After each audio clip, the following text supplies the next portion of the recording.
Happy morning ಆಲ್ರೆಡರ್ಸ್ ಎಲ್ಲರಿಗೂ ನಮಸ್ತೆ. ನಾನು ಶರಣ್ ಮಾತಾಡ್ತಾ ಇದ್ದೀನಿ. ನಮಸ್ತೆ ಸರ್. ಇವತ್ತಿನ ದಿನ ನಾವು ಅರಳೇಶ್ವರ ಗ್ರಾಮದಲ್ಲಿ ಶುಂಠಿ ಬೀಜಕ್ಕೆ ಅಂತಂದು ಅವ್ರದ್ದೊಂದು ಪ್ಲಾಟ್ ಮಾಡಿದ್ದಾರೆ, ನೋಡ್ಬೋದು ನೀವು. ಇದಕ್ಕೆ ನಮ್ಮ ಅಗ್ರಿಕಲ್ಚರ್ ಪ್ರಾಡಕ್ಟ್ಗಳನ್ನು ನಮ್ಮ ಕುಮಾರ್ ಸರ್ ಪ್ರಮೋಷನ್ ಮಾಡಿದ್ದಾರೆ. ಯಾವ್ಯಾವ ಪ್ರಾಡಕ್ಟು ಯಾವ ರೀತಿ ರಿಸಲ್ಟ್ ಬಂದಿದೆ ಅಂತಂದು ನೆಕ್ಸ್ಟ್ ನಮ್ಮ ಕುಮಾರ್ ಸರ್ ಕಂಟಿನ್ಯೂ ಮಾಡ್ತಾರೆ. Continue Kumar sir. ಸರ್, ಇವರಿಗೆ ಗ್ರೂಮರ್ ಕೊಟ್ಟಿದ್ದೆ ಬೀಜೋಪಚಾರಕ್ಕೆ ಅಂತ ಲಿಕ್ವಿಡ್, ಅದರಲ್ಲಿ ಎತ್ತಿ ಬೀಜನ ಇಟ್ಟಿದ್ದಾರೆ. ಸೊ ಈ ರೀತಿ ರಿಸಲ್ಟ್ ಬಂದಿದೆ. ಆಮೇಲೆ 2 ಬ್ಯಾಗ್ ಸಾಯಿಲ್ ಎತ್ತು ಕೊಟ್ಟಿದ್ದೆ ಸರ್. ಸಾಯಿಲ್ ಎತ್ತನ್ನ ಬೆಡ್ಡಿಗೆ ಹಾಕಿದ್ದಾರೆ, ಬಿತ್ತಬೇಕಾದ್ರೆ. ಹಿಂಗಿದೆ ವಿಠಲ್ ಅವರ ಇದು ರಿಸಲ್ಟ್ ಚೆನ್ನಾಗಿದೆ ರೀ. ಫಸ್ಟ್ ಸ್ಟಾರ್ಟಿಂಗ್ 1 ಬ್ಯಾಗ್ ಸಾಯಿಲ್ ಎತ್ತನ್ನ ನಾನು ಹಾಕಿದ್ದೆ, ಗ್ರೋಮರನ್ನು ನಾನು ಬೀಜೋಪಚಾರ ಮಾಡಿದ್ದೆ. ಈಗ ಒಳ್ಳೆ ರಿಸಲ್ಟ್ ಎಲ್ಲ ಚೆನ್ನಾಗಿದೆ. ನಿಮ್ಮ ಥರ ಬೇರೆ ಯಾವ್ದಾದ್ರು ಶುಂಠಿ ಗಿಡ ಇದಾವ?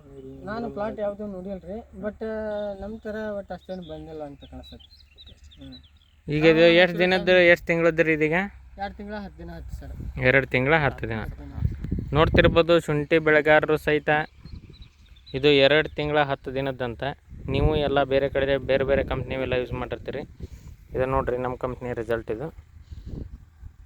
ಅದೇ ರೀತಿ ನೆಕ್ಸ್ಟ್ ಯಾರಿಗೆ ಬೇಕಾದರೂ ಕೇಳ್ಬೋದು, ಎಲ್ಲ ಒಳ್ಳೆ ರಿಸಲ್ಟ್ ಇದೆ. ನೋಡ್ಬೋದು ನೀವು ಪ್ಲಾಟ್. ಇವ್ರೀಗ ನೆಕ್ಸ್ಟ್ ಆ ಕಡೆ ಎಲ್ಲ ಶುಂಠಿ ಪ್ಲಾಟ್ ಮಾಡ್ತಾರಂತೆ. ಅದಕ್ಕೆ ಬೀಜ ಅಂತಂದು ಬೀಜದ ಕಾಸ್ಟ್ ಜಾಸ್ತಿ ಇರೋದ್ರಿಂದ ಇವರೇ ಈಗ ಸ್ವತಃ ಬೀಜವನ್ನು ಮಾಡ್ಕೊಳ್ಳಿಕ್ಕೆ ನಮ್ಮ ಕಂಪ್ನಿ ಪ್ರಾಡಕ್ಟ್ಗಳನ್ನು ಯೂಸ್ ಮಾಡಿದ್ದಾರೆ. ಸರ್, ಈಗ ನಿಮ್ಗೆ ರಿಸಲ್ಟ್ ಓಕೆ ಐತೆ ಸರ್? ಇದೀಗ ಎಲ್ಲ ಗ್ರೀನಿಶ್ ಆಗಿ ಎಲ್ಲ ಚೆನ್ನಾಗಿ ಡೆವಲಪ್ಮೆಂಟ್ ಐತಲ್ಲ, ರೋಗ ಈಗ ಏನೂ ಇಲ್ಲ? ಓಕೆ ಸರ್, ಆಯ್ತು sir. Thank you sir. Thank you Kumar sir.